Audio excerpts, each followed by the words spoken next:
video nito, pag-usapan natin yung top 5 best amplifier na bibili lang sa halagang 200 plus to 600 plus.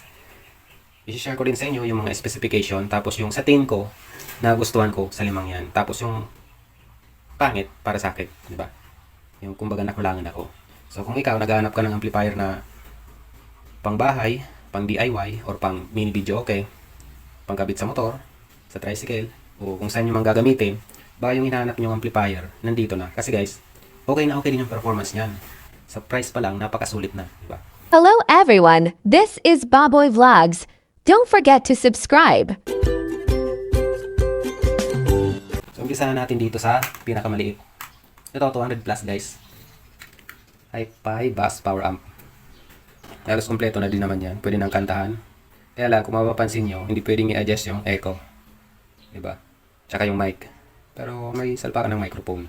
At na-try ko na din to guys. Okay din naman. Balance naman yung combination ng mic tsaka echo niya. May volume, treble, tsaka bass. Pwede din to sa DC, 12 to 24 volts. Yung ampere niya, 5 ampere. At pwede din sa AC, 110 to 240 volts. Meron din tong FM guys, ito yung antenna niya. Yan. On and off. Pause and play, volume down, volume up. Mayroon ding salpakan ng USB, di ba? Ito naman para sa line in or auxiliary. Tapos, ang maganda dito guys, yan. May takip na yung board niya sa likod. Ito yung para sa woofer speaker. Ito naman para sa tweeter. Tested ko na to sa 25 to 30 watts na RMS speaker. Kayang-kaya niya. Hyundai Platinum na 6.5 inches. 30 watts yun yung nominal. Tapos yung maximum nun, 350 watts. Kayang-kaya nito. Bumabayo din Isang tweeter lang, tsaka isang woofer. Stock na dito. Ang medyo nakulangan lang ako guys dito kasi yung ano niya, yung echo. Malakas yung echo niya. Parang hindi na pwedeng i-adjust, diba? Yun lang. Pero okay din naman, maganda din kantahan. So yun lang yung napansin ko. Overall naman sa price niya na 200 plus. 240 plus. Sulit na yun, diba? Dito naman tayo sa pangalawa. Yan. Ito guys, ang maganda dito, merong adjustan ng mic, tsaka echo, diba? Yun yung nagustuhan ko dyan. Tapos, meron ding volume, treble, bass. Pwede sa DC, 12 volts to 24 volts. Tapos sa AC, 110 to 240 volts. Ito yung on and off. Ganun para sa remote. Tapos may remote din to guys, katulad ng isa na yan. Ang lamang nito, pwedeng i-adjust yung mic tsaka echo. Pero walang takip yung likod niya guys. Yun lang. Meron din tong FM. At lahat pala yan guys, the remote. Ngayon, kung itatanong nyo po kung alin dito sa dalawa ang mas malakas po ito ng konti.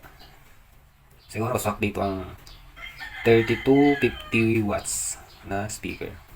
Maganda yung quality ng sounds niya guys. Parehas lang naman nun, pero mas malakas na ng konti. Yun nga lang, mas malaki to, diba? Eh kung mini lang yung hinahanap mo, mas maganda yung nito, yung style, diba? Para sa akin, depende sa inyo. Ang medyo nakulangan lang ako dito guys, medyo mahina yung echo nito. Yun naman kabaliktaran no. Yung medyo malakas yun, ito medyo mahina. Kahit isanagad mo na yung echo niya. Pero okay din naman, maganda din kantahan. Hindi nagkakala yung presyo nito guys. Parehas lang sa 240. Pero shipping fee So dito naman tayo guys sa amplifier board na 3.7 yung supply. Maganda din to guys kasi malakas din. Yun nga lang, ang ayaw ko dito, malapad yung niya, yung board, di ba? Yun, konti lang yung pyesa niya, maliit lang. Tapos ang lapad na. Ano niya. Tapos, walang adjust ng treble tsaka bass or bass. Okay din yung quality ng sounds niya guys, sa mic tsaka yung echo. Maganda yung combination. Isagad mo yung mic tapos yung echo, nasa 1 o'clock. Okay na. Tapos may salpa ka ng memory card, USB. Naka-digital na din to. Meron ding aux in. So, okay na din guys. Sa price niya na 280, sulit na din. Kabitan mo lang ng battery, kahit nga battery ng cellphone Dito yung battery niya. Dito ikakabit yung para sa woofer speaker. Dito naman yung para sa tweeter. Ito, pwede mong kabitan ng ilaw. Ang switch ng ilaw niyan, ito. Yan. Ang napansin ko lang dito guys, pag kinabitan to ng speaker na 4 ohms yung impedance, tapos nasa 15 watts pababa, namamatay. So ang swak dito na speaker, 15 watts to 25 watts, 8 ohms. Okay din, malakas din naman to. Pero kung itatanong nyo kung dito sa tatlo, alin ang mas malakas to. Sunod ito, ito yung panguli. Kasi ano lang yung battery lang yung supply niya na 3.7. Ngayon, dito na tayo sa D10 amplifier. This video is all about top 5 best amplifier. Don't forget to like and subscribe. Yung madami yung bumibili kasi okay din talaga yung performance nito. Sa price niya guys na 400 plus, napakasulit. At ang maganda dito guys, hindi ito nagiinit. Kahit 8 hours na straight, tested ko na yan. Hindi yung nagiinit. Ito hindi din. Ito medyo umiinit ng konti. Yan, kompleto yan guys, di ba? Echo, mic, volume, treble, bass. Pwede sa DC, 12 volts, 24 volts. Yung ampere niyan, 5 ampere. Sa AC, 220 volts. Yan, on and off. Meron ding switch para sa light niya. Ito yung antenna para sa FM. Para sa USB and memory card. Auxiliary. Ito yung salpakan ng microphone, dalawa. Ang nagustuhan ko dito guys, maganda yung quality ng echo tsaka ng mic. Yung tunog, maganda. Titimplahin mo lang. Talagang parang ano na siya, pang mini video, okay. Maganda to. Ito yung likod niya guys. Yung board niya, walang takip. Yan o. Ang napansin ko lang dito guys nung una, testing ko to, akala ko sira. Sinagad ko na yung volume niya. Yung treble pala, tsaka yung volume ng bass, naka minimum. Parang ano, ang hina. Pinalakasan ko. Yun. Okay pala, malakas pala. So, yun lang.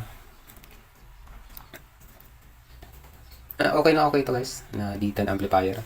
Karamihan nga, bumibili nito, ginagawa nila mini video, okay.